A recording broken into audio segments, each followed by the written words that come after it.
अस्सलाम वालेकुम नाज़रीन, साइट में भली कार आऊं अमा सगर नाजिया मीर। नाज़रीन, पाकिस्तान तहरीक इंसाफ जी क़ौम खां माफ़ी 9 मई जे केसनि में PTI अॻवाननि खे आयल सज़ाऊं ऐं बरियत ऐं उनखां सवाइ फील्ड मार्शल जो 1.5 महीने जे वक़फ़े खां पोइ ॿीहर अमरीका जो दौरो, उन समेत जेके ॿियूं डेवलपमेंट्स थियनि पियूं। अॼु मुस्लिम लीग नून जी आला क़यादत जी हिकु अहम गॾिजाणी बि थी आहे कोमरी में, ऐं उन मरी वारी गॾिजाणीअ में मुल्की मईशियत तोड़े ॿियनि जेके सियासी सूरत हाल आहे उन ते बि तफ़सीली वीचार वियो आहे। उन समय जेके ॿियूं डेवलपमेंट्स आहिनि मुल्क जे सियासी तोड़े माशी मंज़रनामे ते उन्हनि खे डिस्कस कंदासीं। जेके प्रोग्राम में जेको पैनल मूंसां गॾु मौजूदु आहे गुफ़्तगू जे लाइ जो तारुफ़ असां कराईंदसि। कराची स्टूडियो में मूंखे जॉइन कियो आहे पाकिस्तान पीपल्स पार्टी जा सीनियर अॻवान आहिनि MPA डॉक्टर सोराब सरकी साहब मूंसां गॾु कराची स्टूडियो में मौजूदु आहिनि। मूंखां सवाइ कराची स्टूडियो में ई पाकिस्तान तहरीक इंसाफ जा सीनियर अॻवान आहिनि जमाल सिद्दीकी साहब मूंसां गॾु हिते मौजूदु आहिनि। मूंसां गॾु अॼोके पैनल में मूंखे वीडियो लिंक ज़रिए जॉइन कियो आहे सीनियर सहाफ़ी तजिया निगार एजाज़ मार साहब। ऐं सभिनी खे भली कार ऐं सभिनी जी महिरबानी मां गुफ़्तगू जे लाइ वक़्तु कजो ऐं इजाज़त सां सभिनी गेस्ट जी। जमाल साहब, अवां खां गुफ़्तगू जो आगाज़ कयां थी। अॼु 2 ख़बरूं साम्हूं आयूं पाकिस्तान तहरीक इंसाफ जे लाइ। हिकु त 9 मई वारे केसिस में यास्मीन राशिद साहिबा समेत 6 ॼणनि खे सज़ाऊं आयूं आहिनि ऐं शाह महमूद कुरैशी समेत कुझु अॻवान पाकिस्तान तहरीक इंसाफ जा बरी बि थिया आहिनि। ही जेका ख़बर आई आहे ॼाणा पियो वञे त असीं अदालतुनि में बि वेंदासीं ऐं मामला बि थींदा। छा चवंदो अवां? 14 अगस्त वारो एहतजाज जी कॉल बि आयल आहे, उनखां अॻु ही मामलो। बिस्मिल्लाहिर्रहमानिर्रहीम। शुक्रिया नाजिया। पाकिस्तान जी जेकी अदालतूं आहिनि ऐं अदालतनि जी तरफ़ां जेका फ़ैसिला अचनि पिया त असां सिर्फ़ु उन बारे में हिकिड़ो इहो शेर चइबो आहे न त कि मुश्किल इतनी पड़ी कि आसान हो गई, कि हाणे हर तरफ़ अदालतनि जे तरफ़ां असांखे सिर्फ़ु सज़ाउनि जी फ़ैसिला ॿुधण में था अचनि। ऐं हैरानगी ऐं अफ़सोस ई बि आहे त 70+ cancer survivor patient Yasmeen Rashid साहिबा उहा लेडी आहे जंहिंजी 9 मई जे एहतजाज जी गाॾी जी छत ते वेही हुनजी वीडियो मौजूदु आहे त वो लाउड स्पीकर ते माण्हुनि खे चए पई कि भाई आप यहाँ नहीं जाना, आप यहाँ से बाहर आ जाओ, हमने रोड पर एहतजाज करना है, हमने कहीं अंदर नहीं जाना। वो गवाही काफ़ी आहे। अगर ही इंसाफ जा इदारा आम माण्हू सां इंसाफ करणु चाहिनि त, पर अगर इन हुकूमतनि ऐं हुकूमत जे मातहत इहे स्पेशल कोर्ट्स जेके ठही वञनि, अगर इन्हनि तय करे छॾियो आहे त सिर्फ़ु अगर तहरीक इंसाफ जे माण्हुनि खे सज़ा ई ॾियणी आहे ऐं उन्हनि खे प्रेसिडेंट आहे पार्टी जो उन समेत मां पाण एविडेंस आहियां त मां शाह महमूद कुरैशी साहब खे मां पाण आगा खान हॉस्पिटल कराची मां उन्हनि खे एयरपोर्ट छॾणु वियुमि त मूंखे ख़बर आहे त शाह महमूद कुरैशी त कराची में मौजूदु हो ऐं हुतां हिनजी मिसिस एडमिट हुई। हितां एयरपोर्ट वञणु, जहाज़ में लाहौर इस्लामाबाद पहुचणु, बोर्डिंग कार्ड जो एविडेंस, त इहो काफ़ी हूंदो आहे। हाँ, पर मां इहो थो चवां त जेकी औरत हिकिड़ी पेशेंट औरत जेको तव्हां उनजे मथां इल्ज़ाम लॻायो पिया कि हिन इल्ज़ाम में मुलविस आहे जंहिंजी तव्हां 10 साल जी सज़ा था ॾियो, छा हिकिड़ी कैंसर पेशेंट औरत 70 साल जी औरत उहो सभु जुर्म करे सघे थी?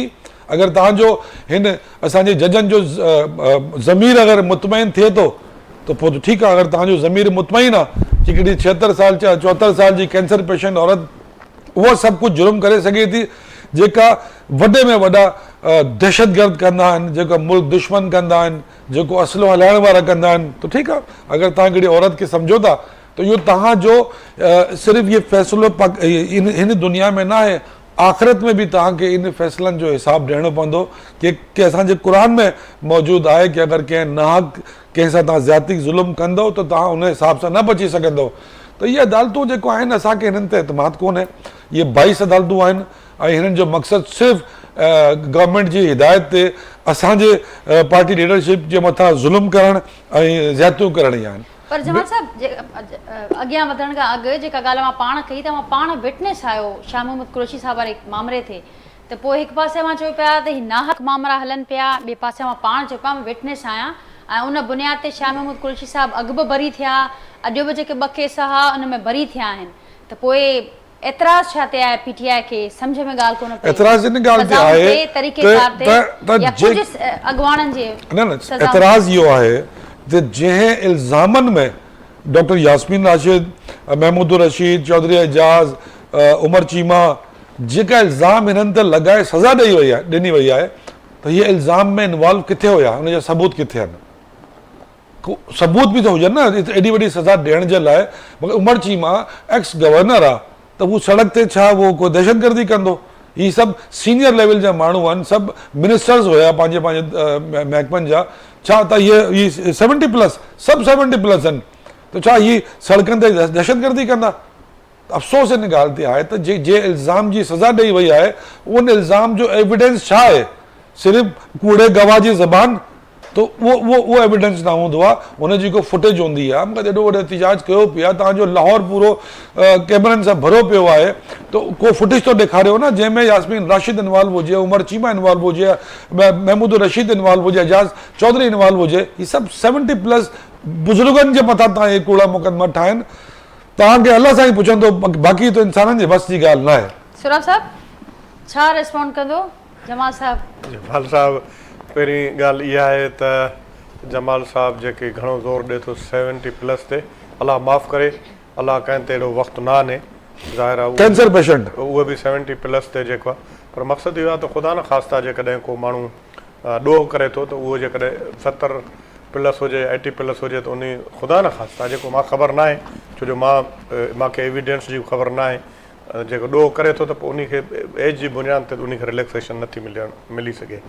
बाक़ी रहियो सुवाल इहो त तव्हां पाण इहो ई यको असां ॿारहा इहा ॻाल्हि कंदा रहियासीं, जमाल सिद्दीकी भाई असांजो भाउ आहे, ऐं हिते यको जहिड़े नमूने सां जेकी पॉलिटिक्स PTI जी हुई त बार बार असां इहा चवंदा रहियासीं, इहा जेको जहिड़े तरीक़े सां इहा पॉलिटिक्स थिए थी, इन जो मुल्क बि मुतमिल न थी सघंदो।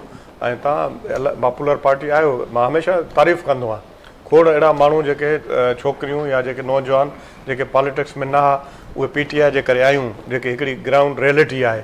पर ॻाल्हि इहा त उन में जेकी उनजी लीडरशिप आहे, हाणे हिकिड़ो अहिड़ो टाइम हुयो त MQM अल्ताफ़ हुसैन जेके रक्शे वारा माण्हू हुआ, जंहिंखे रेड़ी वारा, उन्हनि खे बि असेंबली में पहुचायो। पर हाणे ख़ुदा न ख़ास्ता कोई माण्हू जेको बि जेॾो वॾो लीडर हुजे, जेकॾहिं उहो को सुभाणे मुल्क दुश्मन ॻाल्हि कंदो त पोइ उनखे इहे केस भोगणा पवंदा। तव्हांजे साम्हूं आहे सिर्फ़ु PTI त न, त अल्ताफ़ हुसैन MQM तव्हांजे साम्हूं आहे। ठीकु, जीअं मां चयो त PTI जी पंहिंजी पॉलिटिक्स जेका रही आहे उनजो ई नतीजो आहे जेके मामला। ॻाल्हि मां त ईअं ई सम्झां थो, जेकॾहिं उहे सही तरीक़े सां हिकमत अमली सां पॉलिटिक्स करनि हा। असांजी पॉलिटिक्स तव्हांजे साम्हूं आहे। शहीद ज़ुल्फ़िकार अली भुट्टो खे शहीद कयो वियो, मोहतरमा बेनज़ीर भुट्टो जेको किरदारु अदा कयो, वरी उन खां पोइ मोहतरमा बेनज़ीर भुट्टो साहब PTI बि त करे थी, गुज़िरियल PTI क़ौम खां माफ़ी वरिती आहे, त जनरल बाजवा खे जेका एक्सटेंशन ॾिनी से उहा असांजी वरी ग़लती। हाणे माफ़ी वरिती थो, इहा तमामु सुठी ॻाल्हि आहे। हाणे जेकॾहिं 9 मई वारो जेको वाक़ियो आहे, उन में जेकॾहिं ग़लती कई अथऊं, उनजी बि क़ौम खां माफ़ी वठी छॾनि त जर्नली, त पोइ त मां सम्झां थो सुठी ॻाल्हि आहे। ऐं उन में उहा ठीकु आहे जॾहिं मामला अहिड़ा थींदा आहिनि। पर ॻाल्हि इहा त वरी ॿी ॻाल्हि बि आहे त अहिड़नि खां इन खां बि ख़राबु मामलनि जा केसिस हिन मुल्क में थिया आहिनि। जीअं जमाल सिद्दीकी चए थो, वरी उहे सॻा बाइज़त बरी थी करे वरी उहे वरी मुल्क जा वज़ीर अज़म बि थिया आहिनि, वरी मुल्क जा गवर्नर बि थिया आहिनि। उन एक्सपेक्ट में बि ॾिठो वञे, हिन मुल्क में जेकॾहिं जंहिं पहिरियों एॾी वॾा ब्लेंडर कया, उन्हनि खे शायदि इन जे करे मोहतरमा बेनज़ीर भुट्टो साहब बि हिकिड़े टाइम ते हिकिड़ी ॻाल्हि कई जेकी उहा असांखे चवणी पवंदी त लाहौर ऐं लाड़काणे जे डोमिसाइल जो फ़र्क़ु आहे। जेकॾहिं इहा डिस्क्रिमिनेशन न थिए हा त अॼु इहा ॻाल्हि जेकी वरी इन खे जस्टिफाई कयो वञे थो, त इहा जस्टिफाई बि न थिए हा। एजाज़ साहब छा रिस्पॉन्ड कंदो 9 मई वारे केसनि में सज़ाऊं जेका ॻाल्हि सुराब सरकी साहब कई, जेकॾहिं PTI माफ़ी वठे क़ौम खां इन मामलनि ते बि, त पोइ अवां सम्झो पिया त मामला सिधा थी सघनि था पाकिस्तान तहरीक इंसाफ़ लाइ? छाकाणि त जेतोणीकि मुख़्तलिफ़ वक़्तनि ते मुख़्तलिफ़ मामलनि ते PTI माफ़ी बि वठंदी रहे थी, उन सां गॾोगॾु जेको मज़ाहमत वारो उनजो रस्तो आहे, जेको कंहिंसां न ॻाल्हाइण वारो सिलसिलो आहे, उहो बि जारी आहे। बिल्कुलु PTI जी जेका इन मामले ते मुंड खां वठी रही आहे, ऐं इहा ॻाल्हि हुकूमत बि चवंदी रही त ही माफ़ी वठनि क़ौम खां, त पोइ हिननि खे रिलीफ मिली सघे थो। पर PTI इहो थी सम्झे पई त जेकॾहिं माफ़ी वठूं बि सही त इन जी का गारंटी कोन्हे, उल्टो असांखे उन बुनियाद ते जेको आहे ॾोही करार ॾेई ऐं जेको आहे ख़ुदि क़बूलदारी जो इल्ज़ाम हणी वरी असांखे जेको आहे फासाए सघनि था। त इहे ख़दशा त पंहिंजी जाइ ते मौजूदु आहिनि। ॻाल्हि इहा आहे त तव्हां ज़िक्र कयो शुरू में अदालतुनि जे हवाले सां, त अदालतूं छा थियूं कनि? त अदालतूं हिन मुल्क में जस्टिस मुनीर जे ज़माने खां वठी सदाईं फरमाइशी फ़ैसिला ॾींदियूं रहंदियूं आहिनि, उहे सबूतनि खे न ॾिसंदियूं आहिनि। ऐं तव्हांखे यादि हूंदो त मियां नवाज़ शरीफ़ साहब जे दौर में जॾहिं सुप्रीम कोर्ट ते हमिलो थियो हो, चीफ जस्टिस सजाद अली शाह हुयो, त उन वक़्तु जेको तारिक अज़ीज़ साहब नीलाम घर जो प्रोग्राम कंदो हो, कंपेयर हुयो, उहो ऐं सैफुर रहमान जेको आहे त हमले कंदड़नि खे इशारा पिया कनि त हेॾे अचो कोर्ट नंबर 1 ॾे। ऐं उहो जॾहिं केस जी ॿुधणी पई हले त जस्टिस नासिर असलम ज़ाहिद जहिड़े माण्हू चयो त इहो ईअं बि त थी सघे थो त इहे इन्हनि खे चवंदा हुजनि त ॿाहिरि वञो हमिलो न कयो। हालांकि उहो वकील हुनखे चयो त साईं वीडियो में क्लियर नज़र थो अचे त कोर्ट नंबर 1 ॾे इशारो थो करे त अचो। पर चवण जो मक़सदु त अदलिया जेको आहे उहो सबूतनि जी तशरीह जेको आहे उहा बि पंहिंजे मर्ज़ी जी कंदी रही आहे। त इहो ई सबबु आहे त असांजी अदलिया जेको आहे उहा पाकिस्तान जे जेके टॉप 5 बॉटम में रैंकिंग आहे इंटरनेशनल, उन में शुमार थो थिए असांजे इंसाफ़ जो निज़ाम। ऐं जॾहिं त असांजे जजनि जा जेके मुरात आहिनि, जेके उन्हनि जूं सहूलियतूं पघारूं आहिनि, उहे दुनिया जे टॉप 5 मुल्कनि में आहिनि। त इंसाफ़ जो तव्हां अंदाज़ो इन मां ई लॻाए सघो था त हिन मुल्क में केतिरो इंसाफ़ थींदो आहे, कंहिं बि दौर में न थियो आहे। ऐं मज़ेदार ॻाल्हि इहा रही आहे त जेके बि जी अजय साहब नशो एतिरो हूंदो आहे त पंहिंजे मुखालिफ़नि सां जेको आहे इहो ई सलूक कंदा आहिनि जेके हिकिड़ो थींदो रहियो आहे। उहो इमरान ख़ान साहब जे दौर में बि असां ॾिठोसीं ऐं नून लीग जे दौर में बि ॾिठोसीं, पीपल्स पार्टी जे दौर में बि ॾिठोसीं।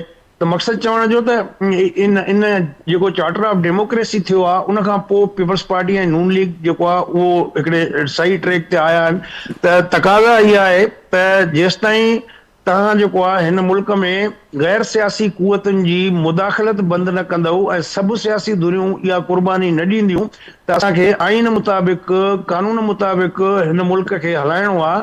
तेसिताईं का बि बहितरी न ईंदी, वरी को ॿियो एक्टर हुननि खे मिली वेंदो ऐं सुभाणे अची वरी उनजे थ्रू इहे कमु कंदा।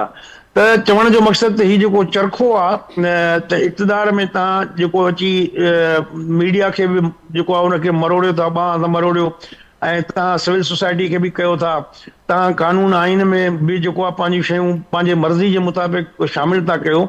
त इहो जेको सिविलियन सुपरमेसी जो कंसेप्ट ई हाणे पाकिस्तान मां मोकिलायो वियो आहे। त मां सम्झां थो त जेकॾहिं हिन मुल्क में कानून ऐं आइन जी हुकुमरानी क़ाइमु करणी आहे त उनजे लाइ सभिनी सियासी पार्टियुनि खे क़ुर्बानी ॾियणी पवंदी।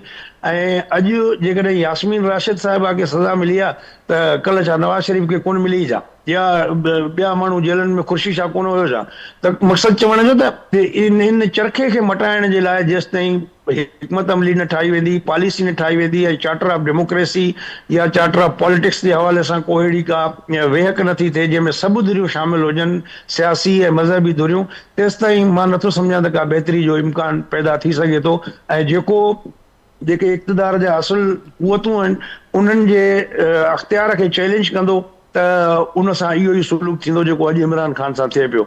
छो त हिन मुल्क में हिन महिल ताईं तारीख़ आहे त 78 सालनि में जेको बि आहे त सियासतदाननि खे इक़्तिदार त मिलंदो रहियो आहे पर अख़्तियार न मिलियो आहे। छो जेसिताईं हू अख़्तियार हासिल न कंदा ऐं सिर्फ़ु इक़्तिदार जे लॉलीपॉप जे हुन में पूरा हूंदा तेसिताईं जेको आहे त का बहितरी जी मूंखे त उमेद नज़र पर नथी अजय अचे। साहब जी अवां ॻाल्हि कई त हाणे उनजे लाइ सियासी पार्टियुनि खे क़ुर्बानी ॾियण लाइ तयारु थियणो पवंदो। हिन वक़्तु तव्हांखे नज़र अचे पियो उहो माहौल त को क़ुर्बानी ॾियण जे लाइ अॻियां ईंदो, तयारु आहे? ऐं जेका ॻाल्हि अवां कई पोइ गुज़िरियल ॾींहंनि में ऑपोज़िशन जे इत्तेहाद बि इहा ॻाल्हि कई त मुल्क अंदरि नए हिकिड़े मीसा खे जमहूरियत जी ज़रूरत आहे, उनजो को रस्तो खुलंदे ॾिसो पिया? ॾिसो ॻाल्हियूं त कनि था। हाणे ॾिसो पीटीआई जेको आहे माज़ी में जेका अपोज़िशन जूं जमातूं रहियूं आहिनि उन्हनि जी हमेशह इहा नंबर 1 प्रायोरिटी रही आहे त असां सभिनी अपोज़िशन जे जमातुनि खे कसर सां गॾिजी खणी हिकिड़ो अलायंस ठाहे हिकिड़ी स्ट्रगल कयूं। उहा शइ असांखे हाणे इमरान ख़ान जे अपोज़िशन वारे ज़माने में नज़र कोन थी अचे ऐं इत्तेहाद तोड़े ठहियो बि सही, पर पोइ बि जेको आहे उन में पीटीआई में हाक्स ऐं डव्स उहे आहिनि जेके मौलाना फज़लुर रहमान खे हिकिड़ा गारियूं था ॾियनि, हिकिड़ा हुनखे ऑफर था कनि था अचो गॾिजी विहूं, ऐं हिकिड़ा माण्हू अचकदई घटि वधि था ॻाल्हाइनि के चवनि था अचो विहूं था। त इहो जेको आहे चेन ऑफ कमांड जी कमज़ोरी आहे। ऐं उते जेको आहे इमरान ख़ान साहब जी जेको मां सम्झां थो त जेका पार्टी आहे उन पार्टी जे अंदरि बि जेको हिकिड़ो ऑर्गेनाइज़ेशनल स्ट्रक्चर हूंदो आहे उहो बिल्ट न करे सघियो ऐं वन मैन शो जे तौर ते हलाईंदा रहिया, जंहिंजे नतीजे में जेका हिकिड़ी बर्दाश्त या पॉलिटिकल ॿियनि मुखालिफ़नि खे बर्दाश्त करण जी हिकिड़ी कुवत हुजणु घुरिजे या सम्झोतो माण्हू कंदो आहे त उहा शइ न आहे। पीटीआई सोलो फ्लाए थी करे ऐं उनखे घमंड ऐं गुरूर इहो हुयो त ॿिया सभु चोर आहिनि, असां जेको आहे ईमानदार आहियूं, जॾहिं त उन्हनि ते बि अहिड़े क़िस्म जा केस आहिनि। उहे सही या ग़लति उहो अलॻि बहस आहे। त चवण जो मक़सदु इहो सोलो फ्लाए वारो जेको इमरान ख़ान जो तरीक़ेकार रहियो आहे उन हिन महिल ताईं उन्हनि जे पार्टीअ खे को बि लाभ न ॾिनो आहे। तंहिंजे करे पीटीआई जी क़यादत खे इन मसइले ते संजीदगी सां सोचणो पवंदो ऐं हिकिड़ी स्ट्रेटेजी डाक करणी पवंदी त किथे ॾे वठ जो थींदो मसइलो ऐं ॿियनि धुरियुनि सां अकोमोडेट करणो पवंदो। तेसि ताईं जेको आहे मूंखे हिननि खे रिलीफ मिलंदे नज़र नथो अचे। ऐं जेका ॻाल्हि ओवरऑल तव्हां पुछी त भई को इम्कान इन ॻाल्हि जो त कोई सभु धुरियूं गॾिजनि, त मां सम्झां थो त उन जो बि इम्कान मूंखे घटि थो नज़र अचे, छो त हाणे मौक़ा परस्ती वारी ॻाल्हि वधी वई आहे। पोइ चाहे सभिनी धुरनि में इहो आहे त असां तव्हांखे हीअ शइ करे ॾियण लाइ तयारु आहियूं। तव्हांखे यादि हूंदो त इमरान ख़ान साहब चयो त मूंखे तव्हां न हटायो, मां बाजवा खे ॿीहर बि एक्सटेंशन ॾियण लाइ तयारु आहियां। त इहा जेको नून लीग हुजे, पीपल्स पार्टी हुजे, पीटीआई हुजे, त उहे हिकिड़ी इन मौक़ा परस्ती वारी सियासत जो शिकार थी विया आहिनि। जेसि ताईं इन जो दामन न छॾींदा ऐं सिधो रस्तो न वठंदा, उन में ज़ाहिर तकलीफ़ूं बि आहिनि। ऐं तेसि ताईं जेको आहे मूंखे नथो लॻे त को ही सभु गॾिबा ऐं अहिड़ो को पाए जो लीडर हुजे जंहिंखे सभु चवनि था ही हिकिड़ो फादरली फिगर आहे या फिगर हेड आहे, उनखे असां मञे ऐं उनजी रहनुमाई में वेही सभु ॻाल्हियूं कयूं, त इहा कंहिंजी एफर्ट बि कोन थी लॻे ऐं कंहिंजी प्रायोरिटी बि कोन थी लॻे। कंहिंजी एफर्ट बि कोन थी लॻे ऐं कंहिंजी प्रायोरिटी बि कोन थी लॻे। एजाज साहब, जमाल साहब, जेका ॻाल्हि एजाज साहब कई उन ते जेकॾहिं कुझु चवणु चाहियो उहो बि ऐं उन सां गॾोगॾु त हिन माहौल में जॾहिं पीटीआई ॾुखियाईनि जो शिकार बि आहे, ख़ुदि पीटीआई ऐं ग़लतियुनि जो माज़ी जी ग़लतियुनि जो एतिराफ़ बि करे थी, सिलेक्टेड ग़लतियुनि जो एतिराफ़ करे थी, त हिन माहौल में हिकु भेरो ॿीहर 25 अगस्त खां पोइ 14 अगस्त जी एहतजाज जी कॉल हिकिड़ी ॿी सियासी ग़लती ते न पई करणु वञे पीटीआई? मेहर साहब जी ॻाल्हि सां मां हमेशह मुतफ़िक़ हूंदो आहियां ऐं हमेशह मेहर साहब जी जेका लॉजिक हूंदी आहे ॾाढी कन्विंसेबल लॉजिक हूंदी आहे। ॾिसो, जेको मेहर साहब ॻाल्हि कई आहे कि इक़्तिदार ऐं इख़्तियार, असांजे सियासतदाननि जो इम्तिहान ई इहो हूंदो आहे त अगरि डॉक्टर स्वराब जे मथां को मुसीबत आई आहे, मां चवां त स्वराब वञी खॾ में पए, बसि मूंखे कीअं बि करे बसि पोज़ीशन मिली वञे त मां बसि पोज़ीशन में अचां, पावर में अचां, मुंहिंजे हथ में अख़्तियार हुजे, ताक़त हुजे, चाहे भले मां बेइख़्तियार हुजां। त इहे ई सभु हरकतूं जॾहिं इमरान ख़ान ते ॾुखियो वक़्तु आयो, 8 फरवरी जो इलेक्शन जो क्लियर एंड क्रिस्टल रिज़ल्ट त सभु दुनिया ॾिठो आहे त 8 फरवरी ते रिज़ल्ट छा आयो आहे। त उन रिज़ल्ट खां पोइ इहा सियासी इख़लाक़ी हया जो मुज़ाहिरो करणो पिया शहबाज शरीफ़ के भी, नवाज शरीफ़ के भी, ज़रदारी साहब के भी कि यार वी डोंट हैव मेजॉरिटी, असां छो हुकूमत ठाहियूं। जेको ॻाल्हि मां हुन ते अचां पियो त अगरि इहे जेके सियासतदाननि खे अगरि इहो ग़लतियूं दुरुस्त करणी वञे जमहूरियत जे इस्तेकाम जे लाइ, जेकी मेहर साहब ॻाल्हि कई आहे, त जमहूरियत जो इस्तेकाम त इन में ई आहे त जेको हक़ शराब सरकी जो आहे हुनखे मिलणु खपे, जेको मुंहिंजो हक़ आहे मूंखे मिलणु खपे, जेको नाजिया जो आहे, जेको मेहर साहब जो आहे। असां अगरि सियासी इख़लाक़ियात खे विसरे हिक ॿिए जो हक़ खाइणु शुरू करे छॾंदा, जेको 8 फरवरी ते थियो, उन खां पोइ मख़सूस नशिस्तनि में असां सां थियो, सभु पॉलिटिकल जमातूं हिन ॻाल्हि ते मुतफ़िक़ थी वियूं त असां हिक ॿिए जो हक़ खाऊं, जंहिंमें नून लीग भी शामिल हुई, जंहिंमें पीपल्स पार्टी भी शामिल हुई। अच्छा, मूंखे नून लीग ऐं शहबाज शरीफ़ बरादरान जो मूंखे सियासत में कॾहिं दुख रहियो न आहे, because they are not politician, they are businessman. हू बिज़नेस कंदा आहिनि सियासत में बि कि मुंहिंजो घाटो कहिड़ो आहे, मुंहिंजो फ़ाइदो कहिड़ो आहे, मुंहिंजो नफ़ो कहिड़ो आहे, मुंहिंजो नुक़सानु कहिड़ो आहे। पर मूंखे हिन सॼे सियासी निज़ाम में मूंखे दुख पीपल्स पार्टी जो आहे, ज़रदारी साहब जो मूंखे दुख आहे, जेको ज़रदारी साहब जेको हिकिड़ो मफ़ाहमत जो हिकिड़ो वॾो ब्रांड बणिजी वियो।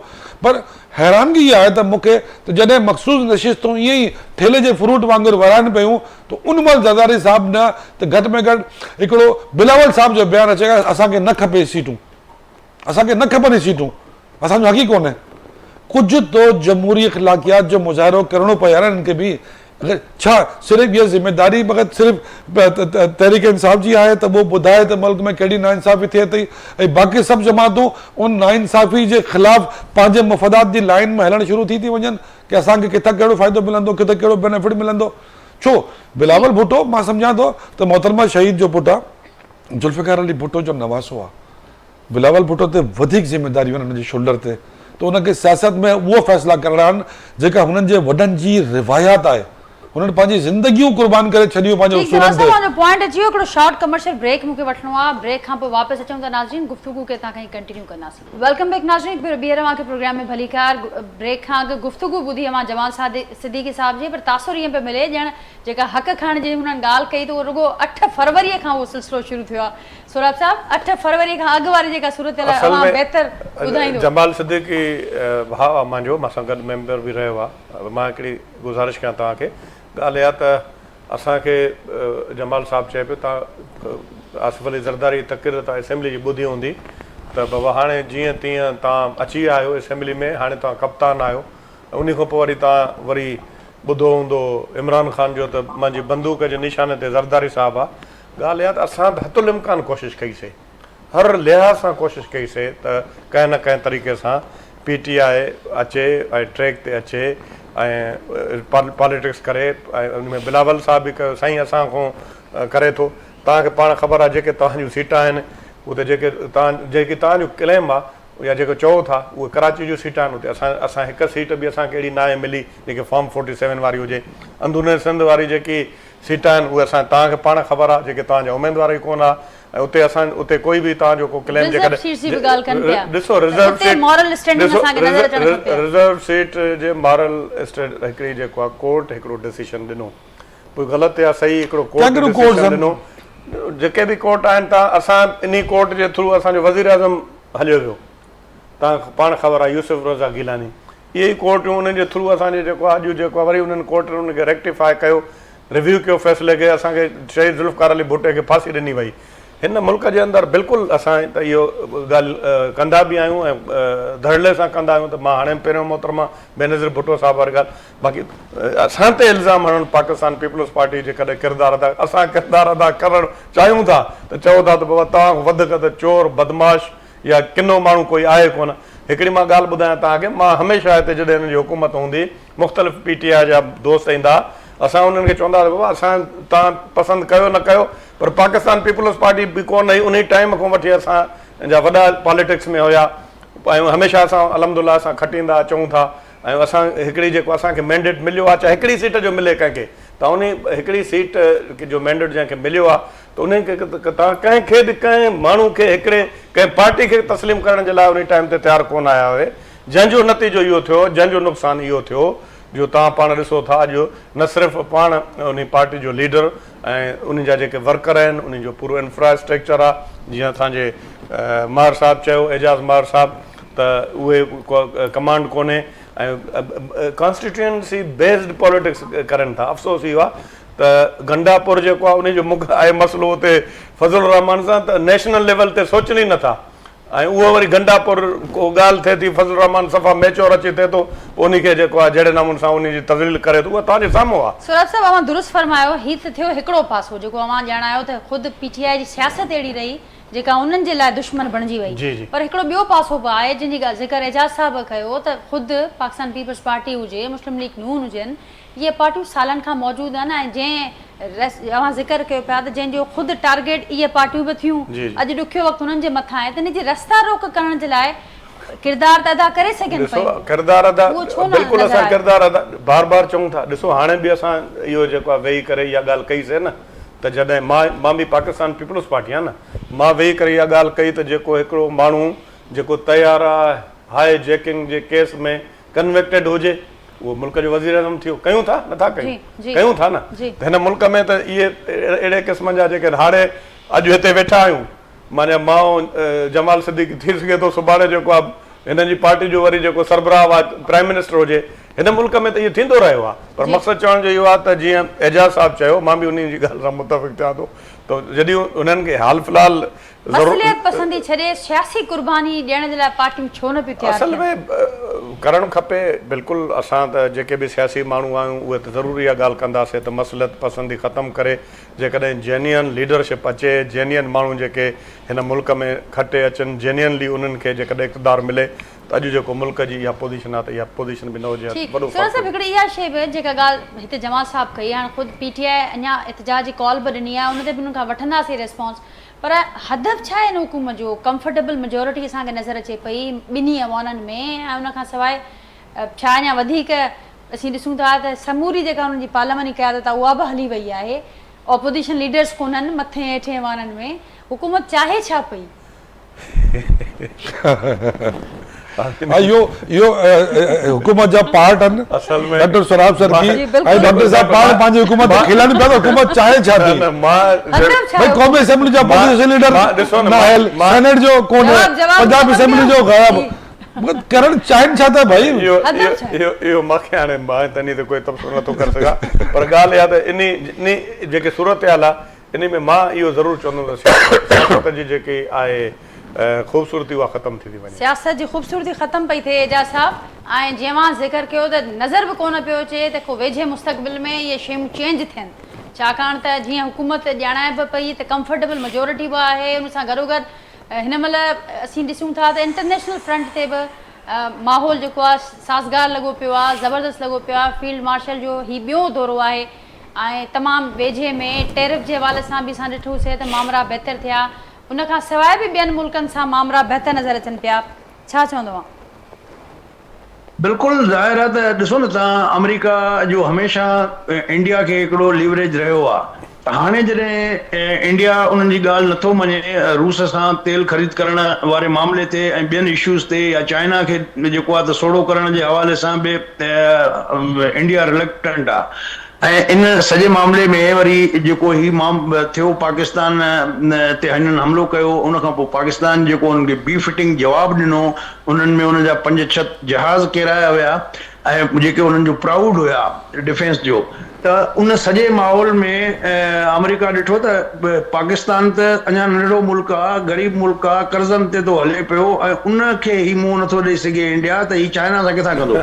त उन्हनि सभिनी फैक्टर्स जेको आहे इन ॻाल्हि ते जॾहिं इंडिया जे ख़िलाफ़ थियो ट्रंप, त उन जे करे पाकिस्तान खे स्पेस मिली आहे। त हाणे उहा स्पेस जेको आहे हुबे अली में आहे या बुग़्ज़ माविया में आहे, उहो इन ॻाल्हि जो तयन जेको आहे उहो लॉन्ग टर्म पॉलिसीज़ ऐं शराकतदारी ऐं पार्टनरशिप जे बुनियाद ते थींदो। त हिन महिल चाइना जेको आहे उहो रेयर अर्थ जेको दुनिया जो 80% आहे बिज़नेस, उहो उन वटि आहे। त रेयर अर्थ अहिड़ा मिनरल्स ऐं एलिमेंट्स आहिनि जेके तव्हांजी हर टेक्नोलॉजी में, बैटरीज़ में, मोबाइल फ़ोन्स में, डिफेंस इंडस्ट्री में, जहाज़नि में उते यूज़ थियनि था। त हाणे जॾहिं उहो इंडिया ओॾो चाइना हुनजो हथु तंग कयो आहे, त पाकिस्तान में हुनखे रेयर अर्थ जा जेके ज़रिया आहिनि, ज़ख़ीरा आहिनि, उन्हनि में ऐं यूक्रेन में जेके ज़ख़ीरा आहिनि, अमेरिका जो उन पासे तरजीहात आहिनि। त हाणे ॾिसणो इहो आहे त हीउ जेको अमेरिका जो पाकिस्तान सां इहो फ्रेंडली रवैयो ओचितो पैदा थियो आहे, त इहो केतिरो सस्टेनेबल आहे ऐं उनजो फ़ाइदो केतिरो थो पहुचे पाकिस्तान जे मिलिट्री एड केतिरी थी मिले, सिविल जेको आहे त एड केतिरी थी मिले, स्पेस केतिरी थी मिले, त इहो उन ते सॼो डिपेंड थो करे।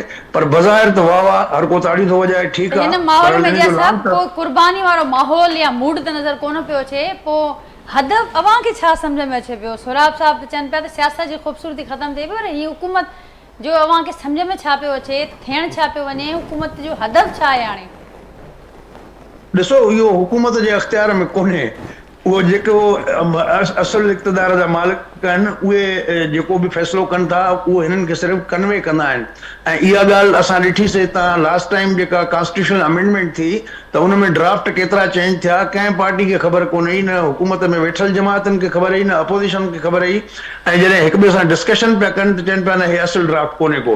त इहो जेको माहौल आहे, इहो छो पैदा थियो, इन जा ज़िम्मेवार इहे सभु आहिनि। ऐं ॿी मां हिकिड़ी ॻाल्हि चवंदुसि सिद्दीकी साहब जे मदद सां, त ॾिसो तव्हांखे ज़्यादती थी नज़र अचे पई 8 फरवरी खां, ऐं जॾहिं त तव्हां 2018 में उन ई शइ जा बेनिफिशरी हुयो, ऐं पीपल्स पार्टी खे जेको जदीद हुन में ॾिसूंसि त उहे विक्टिम आहिनि 88 खां वठी जॾहिं IGI ठहियो त इहे टई धुरियूं विक्टिम बि रहियूं आहिनि ऐं बेनिफिशरी बि रहियूं आहिनि त PTI पहिरियों दफ़ो विक्टिम थी आहे, तंहिंजे करे हुननि खे इन ॻाल्हि खे त पंहिंजे अधूरो सच न ॻाल्हाइणु घुरिजे। जेकॾहिं शयुनि खे रेक्टिफाई करिणो आहे त तव्हांखे उहे सभिनी हक़ीक़तुनि खे तनाज़ुर में ऐं पुराणनि खे बि फैक्ट में रखी नज़र में ऐं पोइ तव्हां रिकंसिलेशन वारी जेकॾहिं एफर्ट वठंदव त उहा जेन्युइन बि हूंदी ऐं सही बि लॻंदी। जेकॾहिं तव्हां रुॻो इहो चवंदव त माज़ी में सभु ठीकु हुयो ऐं सिर्फ़ु 8 फरवरी में ज़्यादती थी आहे त मां सम्झां थो इहा अप्रोच जेको आहे अञा वधीक सियासत में गंद पैदा कंदी ऐं का सुठाई जी उमेद जेको आहे उन सां मूंखे नथो लॻे त पैदा थींदी। सो इहो सॼो डिपेंड थो करे PTI जी लीडरशिप ते त जेकॾहिं उहो बयान इहो नथो जेसि ताईं बंदि करे त बाबा हे सभु चोर आहिनि, मां अकेलो फ़रिश्तो आहियां, त उन खां सवा मसइलो कॾहिं बि अॻिते न वधी सघंदो, रिकंसिलेशन न वधी सघंदी। त उन जे लाइ हिन वक़्तु जेको आहे रिसीविंग एंड ते PTI आहे, त तंहिंजे करे PTI खे सभिनी शयुनि जो जाइज़ो वठी ऐं हिकिड़ी कंप्रीहेंसिव पंहिंजी फ्यूचर लाइन ऑफ एक्शन जोड़नी पवंदी ऐं सभिनी खे गॾु खणी हलण वारो जेकॾहिं स्पिरिट पैदा न थींदो ऐं उन जे लाइ अमली तौर ते दिली तौर ते उपाउ न वठंदा त ख़ुदि PTI जे अंदरि बि हिन गुरोबंदी आहे के कंहिंजा सिग्नल किथां था अचनि, कंहिंजा सिग्नल कहिड़े ग्रुप जा किथां था अचनि, त उन खे बि सिधो करिणो पवंदो। उहो बि लीडरशिप जी ज़िम्मेवारी आहे। त उन ज़ाहिर आहे त उहो जेल में आहे, कम्युनिकेशन जो प्रॉब्लम आहे ऐं कंहिं महिल जेको अलीमा ख़ान हिकिड़ी ॻाल्हि थी करे, गौहर ख़ान ॿी ॻाल्हि थो करे, अली अमीन गंडापुर टीं ॻाल्हि थो करे, या वकील साहब जेके आहिनि उहे ॿी ॻाल्हि था कनि। त चवण जो मक़सदु त पहिरियों त इन पार्टी जो जेको पंहिंजो ऑर्गेनाइज़ेशनल सेटअप आहे उनखे थोरो फ्रेमवर्क में आणनि ऐं चेन ऑफ कमांड जेको आहे हिकिड़ी ठाहिनि। जेकॾहिं हिकिड़ो लीडर जेल में आहे त उन्हनि जी CEC हुजे। अॼु ॾींहं ताईं त असां न ॿुधो आहे त को हुकूमत में हूंदे या अपोज़िशन में को PTI जे CEC का मीटिंग थी आहे। त इहे जेके एसेंशियल फोरम आहिनि कंहिं बि पार्टी जे ऑर्गेनाइज़ेशनल स्ट्रक्चर जा, उन्हनि खे तव्हांखे फाल करणो पवंदो, तॾहिं जेको आहे उहे माण्हुनि जी राय खे शामिलु करणो पवंदो। सिर्फ़ु अकेली राय कोन हलंदी त बाबा जेको लीडर चवंदो उहो हलंदो। त जेकी इहा पॉलिसी ऐं अप्रोच रही त उन सां PTI खे बि लास थींदो, पाकिस्तान जी सियासत खे बि लास थींदो। जी जमाल साहब, अधूरे सच खां मुकमल सच ॾांहुं वञणो पवंदो। बिल्कुलु मेहर साहब तव्हां सही चयो आहे। मुकमल सच इहो आहे त 2024, 2018 ऐं 2013 जा बि रिज़ल्ट ॾिसणु खपनि। यानी 2018 जे रिज़ल्ट जी ॻाल्हि मां 95% कराची जे कैंडिडेट्स वटि फॉर्म 45 आहिनि जंहिंमें उहो खटियल आहिनि। जेको MQM हाई घोड़ा कंदी आहे न कि 18 में तव्हांखे मिलियो ईअं असांखे 24 में मिली वियो, न, असां वटि 2018 जा बि फॉर्म 45 कराची जा 95% MPNS MPS जे हथ में आहिनि। ऐं 2013 में मेजॉरिटी छा हुई, अगरि थोरो तव्हां पोइते वञो 5 साल तव्हांखे अंदाज़ो थींदो त 2013 में कराची जो छा रिज़ल्ट हो जेको असांखे न मिलियो। अब ॻाल्हि इहा ई आहे त जेको जंहिंजो हक़ आहे, अगरि सियासत में उनखे अगरि असां ॾियूं, मूंखे ख़बर हूंदी त मां हारियल आहियां, सौराब सर की खटियल आहे त हिकिड़ो सब्र ईंदो न। त इहे रिवायती क़ाइमु करण जी ॻाल्हि जेको तव्हां कई आहे न, त मां बिल्कुलु मुतफ़िक़ आहियां त तमामु सियासतदाननि खे जेका क़ुर्बानी ॾियणी आहे वो पंहिंजी बेहिसी जी क़ुर्बानी ॾियणी आहे, पंहिंजी सेल्फिशनेस जी क़ुर्बानी ॾियणी आहे सियासतदाननि खे। कि अगरि मां बिल्कुलु सेल्फिश थी वञा कि पंहिंजी सभु भाड़ में वञनि, बसि मां खटां, मां असेंबली पहुचां, मां मिनिस्टर थियां, मां प्राइम मिनिस्टर थियां, त पोइ निज़ाम कोन हलंदो।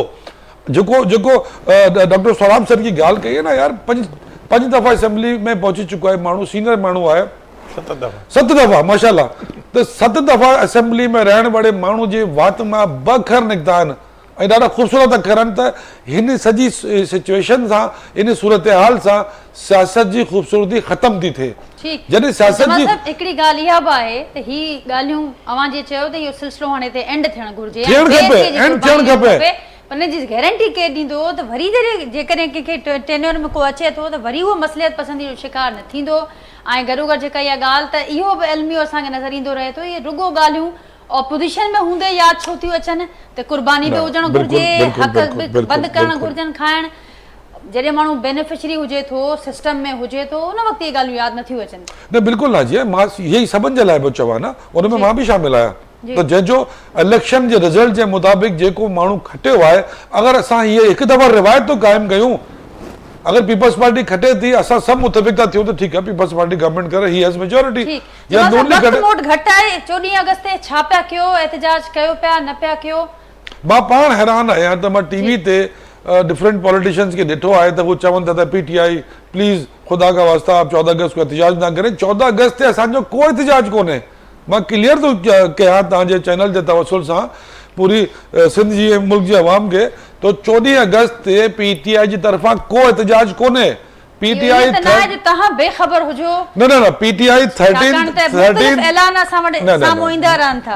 PTI उन खां अॻु बि 13 अगस्त जी राति जेको चांद रात हूंदी आहे मुल्क जी आज़ादी जी, त असां 11 बजे पूरे मुल्क में रैलियूं कढण जो ऐलान कयो आहे। 11 बजे कराची में बि हिकिड़े स्पॉट जो ऐलान कयो आहे। असां उते पहुचंदासीं, गॾिजी थींदासीं, पाकिस्तान जिंदाबाद जो नारेबाज़ी कंदासीं। असां ॿुधाईंदासीं हिन गवर्नमेंट खे कि तव्हां जेतिरो बि क़दुरु असांजे मथां ज़ुल्म कंदव, असां पाकिस्तानी आहियूं, मुहिब वतन आहियूं, असांखे कंहिंजे बि सर्टिफिकेट जी ज़रूरत कोन्हे, कंहिंजे ॿुधाइण जी ज़रूरत कोन्हे कि असां मुहिब वतन आहियूं या न आहियूं।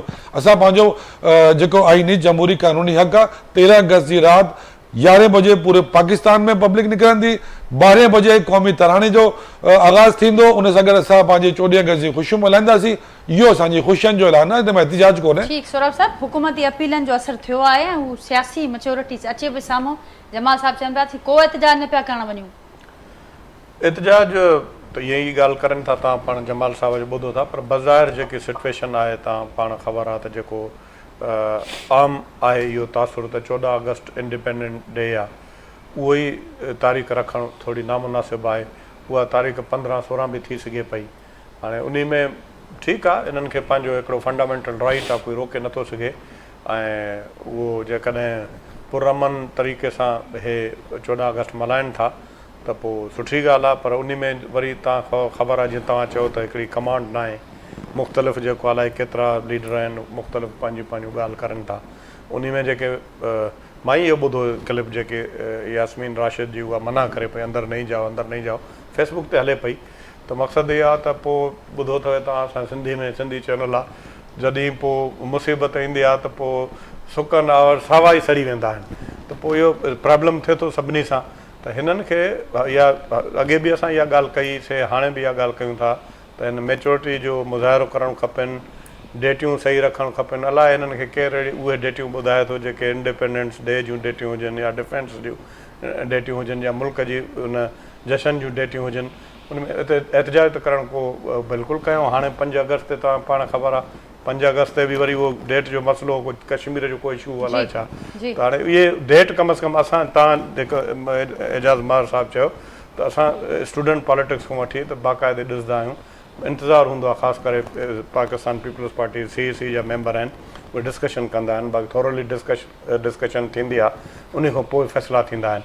ऐं इहो ई ॻाल्हि आहे, असांजी पार्टी आहे, असांजे मुल्क जी पार्टी आहे, जेकॾहिं उन खां का ग़लती थी वई आहे, मां पहिरियों ई चयुमि त उन खे पाण हिननि खे उन खे रेक्टिफाए करणु खपे, दरगुज़र करे अॻे हलूं त जीअं अञा मुल्क वधीक मज़बूत। हू चवनि पिया त सभु इहो शइ रियलाइज़ करणु, रुॻो PTI पंहिंजी ग़लतियूं खे न ठीकु करे वरी ॿियूं पार्टियूं बि करनि। एजाज़ साहब छा चवंदो आहे? असां त न जी एजाज़ साहब वञण खां पहिरियों मां त यको तव्हांखे पंहिंजो केस ॿुधायो त असां त हिननि खे जॾहिं हुकूमत में आया, छो जो असांखे जीअं चए थो असांजो जमाल सिद्दीकी साहिबु त 18 वारी ते बि ज़रदारी चयो न, आरोका इलेक्शंस था, लेकिन ये है कि अब इलेक्शन हो गया है, हम आपके साथ बैठने के लिए तैयार हैं, बट जब वक्त आएगा फिर सियासत करेंगे। तो वरी जॾहिं उन खां पोइ 13 वारी इलेक्शन, वरी 18 वारी जेकी इलेक्शन आई त उन में जॾहिं PTI, त पोइ बि असां चयोसीं बाबा असां तव्हां कप्तान, आप आगे बढ़े, हम आपके साथ हैं, ज़रदारी साहिबु चयो। उनखे करणु खपे, गॾु वठी वञणु खपे आहे न। एजाज़ साहिब जी जेकी ॻाल्हि आहे उहा इहा आहे त जेतिरे ताईं सभिनी खे गॾु खणी करे, सभु पार्टियुनि खे PTI गॾु उन्हनि सां न हलंदी त मां नथो सम्झां त उन्हनि खे को वधीक वरी ॿियो को स्पेस मिलंदो हिन मुल्क में। जी एजाज़ साहब। जी बिल्कुलु, जेको आहे डॉक्टर साहब जेका ॻाल्हि कई त मसलियत पसंदी, पर मां सम्झां थो त मसलियत पसंदी जेको आहे उहो हिकिड़ो अर्ली स्टेज हूंदो आहे। असां हाणे मौक़ा परस्ती वारी स्टेज ते पुॼी विया आहियूं ऐं उन में मुक़ाबिलो थो हले पार्टियुनि में त केरु केतिरी स्पेस छॾण लाइ तयारु आहे। त जहिड़े तरीक़े सां हाणे अरिड़हीं तरमीम खे अंडू करण जूं ॻाल्हियूं थियूं हलनि, ऐं वरी क़बाइली इलाइक़नि में खे जेको आहे त फाटा जी पुराणी हैसियत बहाल करण जूं ॻाल्हियूं थियूं हलनि पियूं, त अहिड़े माहौल में अञा सियासी जेके कुवतूं आहिनि उहे स्पेस पंहिंजूं छॾींदियूं वेंदियूं।